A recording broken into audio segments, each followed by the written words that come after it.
Yo tout le monde, j'espère que ça va, j'espère que vous êtes au max, que vous êtes bien posés et tout. Aujourd'hui, on va voir comment j'utilise moi les filtres radial et les filtres gradués sur Photoshop ou Lightroom.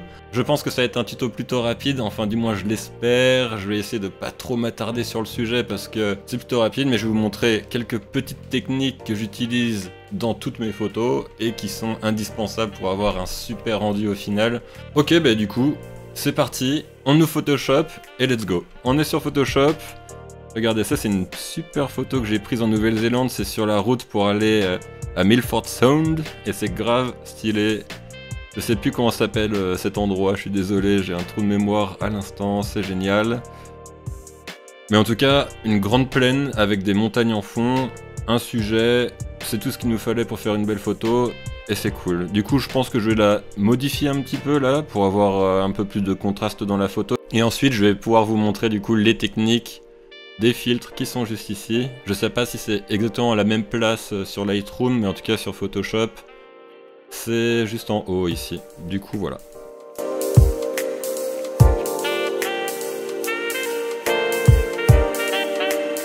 Ok, voilà.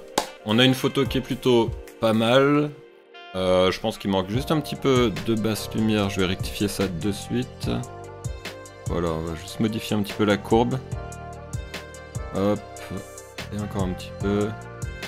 Voilà, ça nous donne un petit peu plus de contraste. Et maintenant on va passer à l'étape qui nous intéresse maintenant, c'est comment utiliser correctement ces deux filtres pour pas avoir des rendus de vignettage trop bruts ou je sais pas, des rendus un peu spéciaux avec ces filtres. Alors par exemple, moi ce que j'aime bien faire dans mes photos, c'est avoir un ciel plutôt uni et blanc.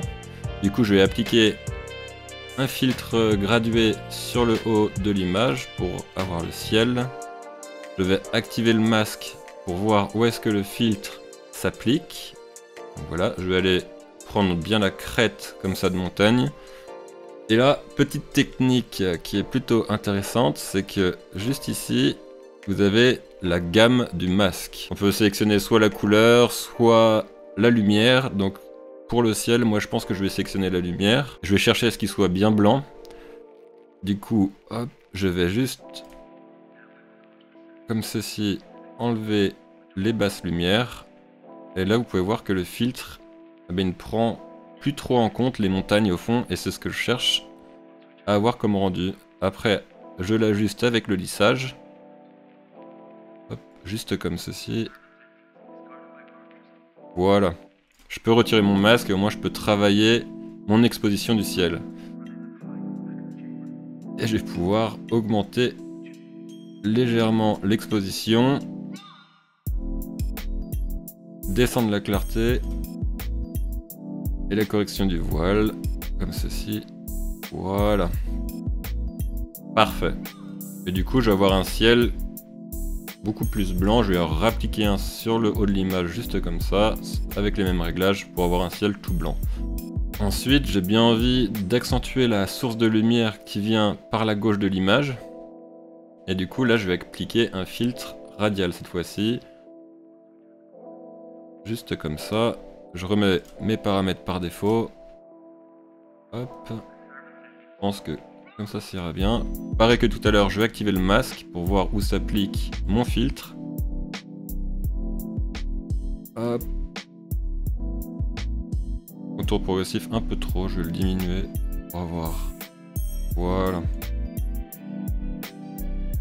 Et là, cette fois-ci, contrairement à l'autre, j'ai utilisé dans la gamme de masques la couleur et je vais sélectionner juste avec la pipette qui est ici, la couleur de l'herbe. Voilà, comme ça.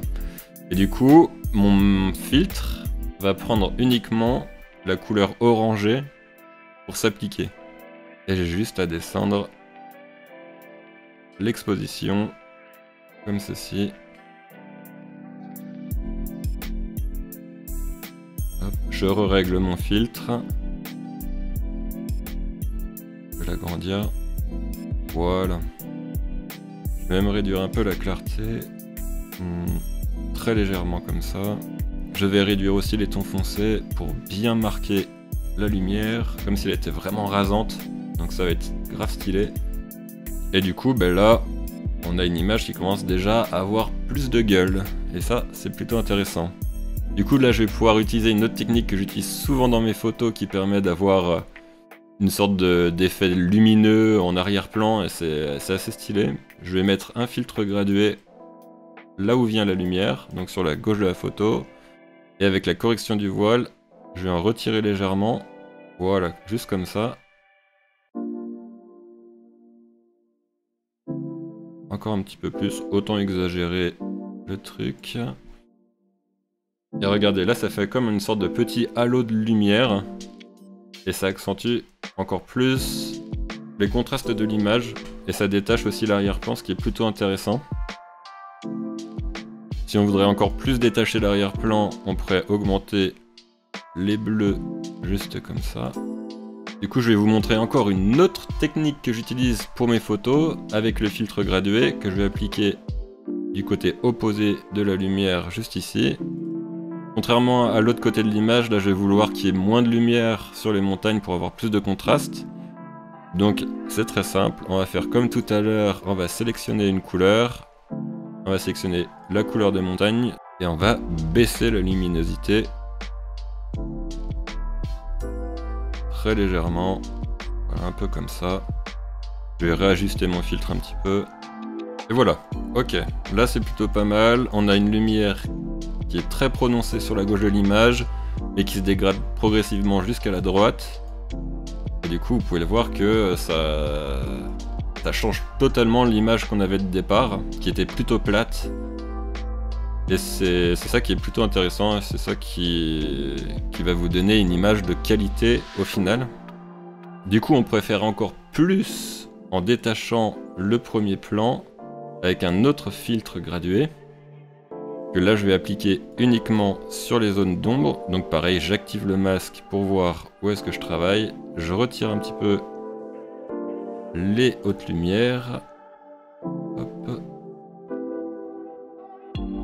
Comme ceci. J'enlève le masque pour voir ce que je fais. Et là, je vais enlever la clarté. Et je vais enlever un petit peu de netteté. Voilà, juste 50%, ça devrait suffire. Et je vais rajouter un peu de basse lumière dans les ombres. Un peu beaucoup même, parce que ça fait grave stylé. Je vais même exagérer le truc comme ça. Je vais mettre mon filtre un peu plus progressif. Et je vais le tourner... quoique... Ouais, comme ça c'est très bien. Comme ça c'est cool.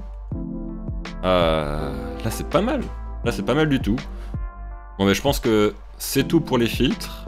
Maintenant vous avez plus qu'à modifier encore un petit peu votre image. Par exemple là j'aimerais bien qu'il y ait plus de lumière dans les jaunes. Je vais mettre un peu plus de saturation aussi. Pareil, dans le bleu, légèrement plus. Je vais baisser les oranges. Les oranges sont quand même forts.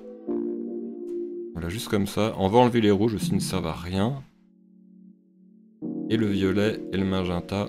Parce que, comme vous le savez, moi j'aime bien avoir que 2 couleurs, ou maximum 3 sur mes photos. Ok, j'ai un peu galéré avec la courbe d'exposition, mais là, je suis satisfait de l'image. Je la trouve plutôt cool. Je vais l'ouvrir pour la recadrer. Voilà, là je vais la recadrer comme ça. C'est plutôt pas mal sur la crête. Un peu comme ça. Voilà. Bah écoutez, voilà. On a une image qui est vraiment stylée. Je suis très content. Je pense que je vais l'enregistrer. Je la publierai sur Instagram parce que je l'aime bien. Et voilà. J'espère que le tuto vous a plu, c'est déjà fini, j'ai dit que ça allait être un tuto assez rapide. Si vous voulez que j'approfondisse le sujet, vous n'hésitez pas à m'envoyer des messages en commentaire. Et si vous avez bien sûr aimé le tuto, lâchez votre pouce bleu, ça me fait ultra plaisir et ça me motive un maximum. Et on se retrouve pour un prochain tuto. Allez, ciao!